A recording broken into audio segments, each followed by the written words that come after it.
If you follow me on any platform, including this one, you have seen me post about Sway. Sway is a website and app where you can get voting recommendations from people you trust. I'm one of the group leaders, and I got the chance to sit down with Claire Shorrell, one of the founders, to talk all about why this project is so amazing and why it's definitely worth it for you to join a voter group. Enjoy! Hi. Hi. So, can you talk about what you do and how you created Sway? Yeah. Well, so first, I'm Claire. Sway is a place where people vote together and actually win. We're calling ourselves a voting group platform, and we by no means invented voting groups. Voting groups have existed in the form of unions and special interest groups and local democratic clubs. But the idea behind them is that people who share similar values also share voting recommendations. And then when they get out to the polls, they are more likely to impact outcomes. And that's why candidates, particularly local candidates, connect with these groups because they're influential. Sway does that, but just for anyone and on a digital platform. So we envision ourselves like a three-sided marketplace where we have leaders who are people or organizations with influence, broadly defined. So everybody from thought leaders to local PTA parents to online influencers, content creators, etc. Anybody who has influence, who other people would say like, yeah, I want to know who you're voting for. I want your voting rights. And the most successful groups are led by people who have a real point of view, right? And they care about X, Y, and Z values. And so people are like, oh, I have a sense of what I'd be getting here. The other two sides of the marketplace are voters. That's the 99% of users on Sway. These are people who are looking to make informed decisions at the polls, but also to have voting feel like a group project. Because the feedback loop on voting right now, like, yeah, if your candidate wins, I guess you feel like, yay. But it's hard to really see your own power, particularly because one person, one vote is kind of esoteric. So they're coming for the sort of like social aspect of Sway. And then the third side of the marketplace, and this is the one we actually have spent the least amount of time in this first year where we're really getting Sway off the ground, are candidates. And the reason that candidates would come to Sway is that they are able to see people who are influential with their constituents and the things that they care about and go directly to them. This happens also in the real world, but often it's funders or people with traditional roles of influence who may not be as connected with the actual constituents who are getting the FaceTime. So this is a really cool dynamic for them because they can talk to people who their constituents actually listen to. Anyway, so that's Sway in a nutshell. There's a bunch of different metaphors. There's an app called Partiful, which is an RSVP tool.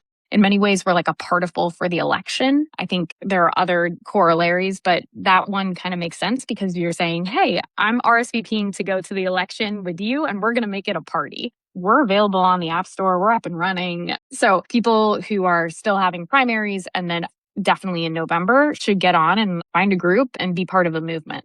How did you come up with this idea? Where did it stem from? Yeah, so it's not my idea. I'm going to be very clear. It was my co-founder's idea. So my co-founder, Ali Partovi, and I have been working for over a decade together on various things. We actually started both as computer science education advocates. He's the founder of an organization called Code.org. I was leading computer science education for all public schools in Oakland. And the two of us got together and we wanted to make changes in the state of California. And actually, I had a petition with like over 20,000 signatures and still we were pretty much ignored, right? And so I think the two of us in trying to work in the system realized some level of external pressure makes a big difference. We then went on to do a bunch of different things, including starting a venture capital firm. I went and started another company. All of this fast forwards to July of 2024.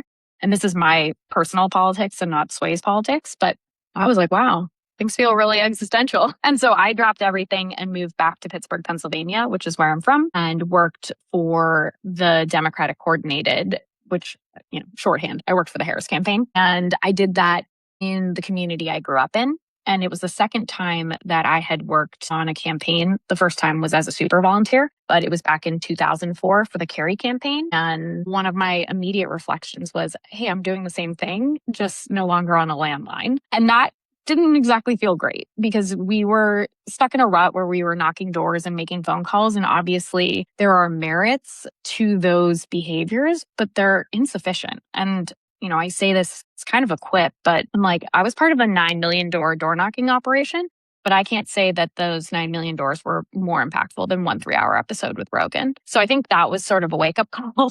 People get their voting information from elsewhere, certainly not out of staters, all of whom 100% of whom were well-intentioned and really wanted to come and work for the cause. But if you are flying in from wherever you're flying in and you're knocking doors in the northern suburbs of Allegheny County, like it's tough to know exactly what those folks care about. And it's pretty clear that, first of all, you're here for the top of the ticket. I'm obsessed with the down ballot. And I loved our local candidate. And so I was like, no, let me tell you all about this local candidate who's running again this year. Her name's Hadley Haas. I loved her. And I was like, let me tell you all the things you need to tell everyone at the door about Hadley. But it's like, if you're flying in, you're there to work for Kamala, which is, it makes sense. And I felt like we were doing a disservice to the down ballot. And I also knocked, like 2,500 doors myself. And the number of times I knocked a door and somebody was scrolling on their phone instead of coming and talking to me, I'm like, these people are getting information elsewhere and we're not meeting them where they are. So I came back in November. I think anybody who worked on that campaign was licking their wounds. But Allie, who had this idea since 2020, was like, hey, can we talk about Sway? And I just heard the pitch really differently, mostly because I had just been an FO a field organizer, and saw all the places where we really left a lot of relational trust currency on the table. And I've been working on this ever since. You know how happy that makes me because we talked about it. I mean, my entire background is getting people to care about down ballot races. And when you told me that that was something that was so passionate for you, I was jumping to be involved.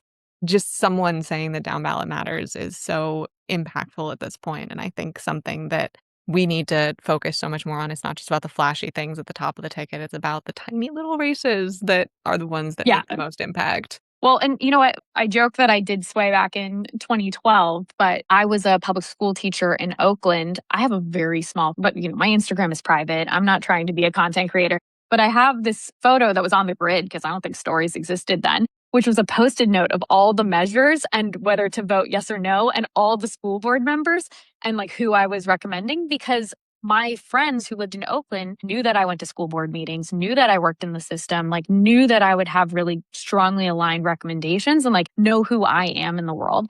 And so like that's Sway. Sway is just like, hey, you know what?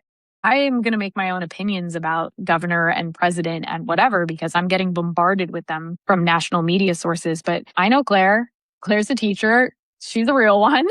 And I'm just going to take her shorthand on this down ballot race, which because of local media and just disinvestment, I think, by party systems writ large. No, I think some school boards are nonpartisan. But anyway, like there's just not as much information about the down ballot. We're not reinventing like any sort of, we're just codifying what exists in the real world and what I've been doing, I guess, for the last 12 years.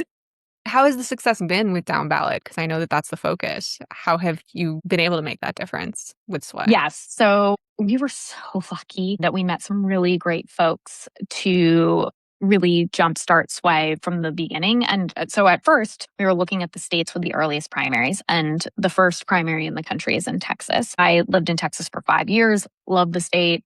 We went down, we met with some folks and some people who got it immediately. This one person being Erica Harrison, who goes online as Black Girls Who Brunch. So she's somebody who I guess people had gone to for a while for recommendations. And some people don't know this, but in Texas, the ballot is over 100 line items long. Like you are voting for so many things. And so a lot of people who are really thoughtful, they just quit before the end because they're like, I'm not going to pick some random person. But when you have somebody who you trust who is telling you like, hey, these are the folks I'm voting for, at least you have some guidance and you have a sense of somebody who might be aligned further down ballot. Anyway, so in Texas, we had this moment, even with the product being really crude, even with not that much density yet, but Erica and other leaders on the ground utilized Sway. And we saw for the first time what we like a swung election. So essentially the number of people in the Sway voting group who could vote on that line item, like so that particular race, multiplied by the turnout, which in Erica's case was like 83% because she's very good at being like, all the cool kids need to get to the ballot. Like, let's go. You got to get to the polls. She swung 2 races. So her group was larger than the margin. And so immediately we were able to see the impact. This is going to get replicated again and again. And my hope is by November, I'll put the stake in the ground. We want to see 100 races where local leaders have built up a group that is large enough to exceed the margin for a down ballot race. I mean, I'm kind of speechless. I know this. I've heard this. You've told me this. And yet every time I hear it, I'm still blown away by the fact that you've been able to create this and you and Allie have been able to make something that really seems like it's going to have tangible impact going forward. It kind of reminds me a little bit of Blue Voter Guide, but at a much more localized level, because Blue Voter Guide is focusing on like big organizations and their endorsements, and this is kind of smaller groups and smaller people and their endorsements, and it's like working in tandem with the work that they're doing as well. Yeah, give them all the credit in the world for aggregating that information. And there's so many good players in the space. There's no wedge, but if there were a wedge, I would say Sway is looking to take voting from individual, lonely, confusing to social, powerful, and fun. And fun, understanding your results and like seeing, okay, this group turned out at this rate. This group was exceeding this margin. Like social means photos of the group members and like we're all going. A little bit of voyeurism. So on Sway, you can see, let's say I join your group, which everybody should. But if I join your group and you're making recommendations for people across the country, you may or may not have somebody for me in San Francisco. But what's really cool is that I can find all the people in my phone, search them locally against the voter file. So we don't take any of that information this way. We don't want that smoke, not to mention like it's just easier to keep it on your phone. And if somebody lives in a jurisdiction in which you're making a recommendation for, I can send them a text message that says like, hey, so the Daily Elmings, I think that's what your group is called. No, called the Election Day is every Tuesday. That was the first. Oh, okay. Sorry. This name's better. Elections are every Tuesday, right? They're so every Tuesday. This data set is wild. But like, hey, you have a race this Tuesday and we're making a recommendation for it. Like, jump on in, let's go, and bring people along. So if Blue Voter Guide has a ton of resources. But as of right now, I don't think this idea that you can look at a guide or look at an organization that you care immensely about and bring your own folks into the fold by looking at your own contacts and then sharing with like a native message from you. And so while I hope that we serve as a guide and as a resource and as a like movement creation platform, I also hope that we replace the sort of random phone calls and door knocking with this idea of like hearing from someone you know and trust and being like, hey, let's get you on out. There are so many good tools. I'm just hoping that we become sort of like the social hub. There's already a platform and it's already amazing. What are some of the things that you're like, this is something you should be looking out for that we're going to be starting soon? I love that. Right now, let's go back to that Partiful analogy, or just for anyone who doesn't know that tool, just any sort of RSVP platform, right? Like I'm coming to the party. As of today, I am in essentially single player mode. So there might be 4 or 5 content creators that I recognize on Sway and maybe 1 or 2 big national organizations. And I go ahead and I join each one of their groups. And I'm probably going to get a pretty comprehensive guide, but I might not get something for everything that's like so local to me. Okay, cool. In the very near term, we are adding this concept of networks. So what that means for the user is this. I join a group and I get all the recommendations from the person I trust, but also the recommendations from the people that that person trusts. And so what this is really trying to do is get values aligned, comprehensive ballot guidance. But it is also going to allow groups of people to come together and form networks across the country in many ways, like kind of mimicking what a party might do. So that's coming down the line. I would say we have so many things cooking for just like fun, social, shareable things ahead of November, because like you should get celebrated if you voted. You should get like special, what amounts to a digital sticker, but it'll be meaningful. On the other side, also more data for both the groups and the leaders about the group's performance. I'm not a user of this, but if people are users of Flighty, Flighty is definitely something we look at a lot because it makes sort of hidden data more visible. In that case, about your travel, but in our case, just about voting and turnout and impact on margins, et cetera. And then I think the last thing is right now, candidates are reaching out to Sway leaders off platform. So they find people who have influence with their folks. And we get really, really fun messages from leaders who will send screenshots of a candidate reaching out, thanking them for what amounts to hours and hours of block walking or whatever the case may be. but we will be building out some infrastructure for candidates to actually engage with leaders on Sway on platform. And what I think will be most interesting is that there are a lot of people who aren't candidates' constituents, but who have influence with people who are their constituents. So meaning like there are content creators in, say, Tennessee who actually have a ton of people in California. These candidates in California might not have known to go to those folks and be like, hey, listen, I know that your group cares about like XYZ values. I do too. Want to make that recommendation. Anyway, so that's what's coming for 2026 and then off to the races for 2028. Although, you know what? I will say this last thing. One of the things about Sway is like voting has to be a habit. And so, yes, 26 and 28 are the big cycles that everyone is paying attention to. But the way that Sway becomes actually impactful in the real world is that we boost participation in those elections that up until this point. The election's happening every Tuesday. Saturday. Exactly. Exactly. That is the Nirvana case for us, where voting groups get an identity around voting and actually make it out. Because the number of times I've seen leaders also share posts that say, you know, like, I never knew there was an election today, but I went out because I saw your thing. Like, there are tangible impacts in that way. That is key to our success and like democracy's success. Yeah, and I really love I keep thinking about what you said about having some like social aspect to it, because I interviewed Courtney Waters from South Carolina, and who I now mention constantly because the interview was incredible. During the interview, she showed me her phone, which was just, here's the who's who in my district of who went to the polls early, the South Carolina gerrymandering. And like, she just showed this person's a pastor, this person is a teacher, this person is a school board member.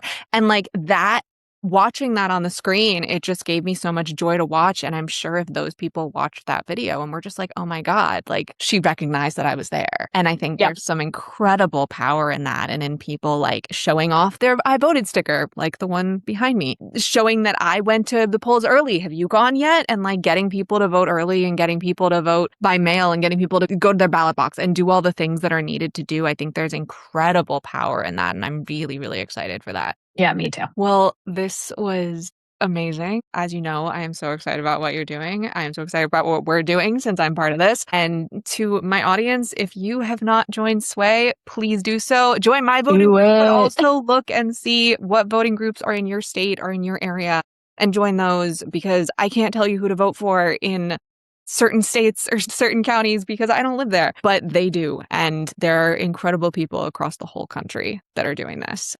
Thank you so much, Claire. And I cannot wait to keep up with you and do this again closer to the election, maybe when let's do it again. More information and we have more wins to share. I can't wait. I want to also just say thank you and like just tell everyone who is watching, like Game recognizes Game. The second I met you, I was like, oh, that's a real one. Has been working on this for the right reasons. And so really just grateful for your input, and like Sway will be a better tool and product because of the ways in which you've pushed us and are using it. So thank you. All right. Bye.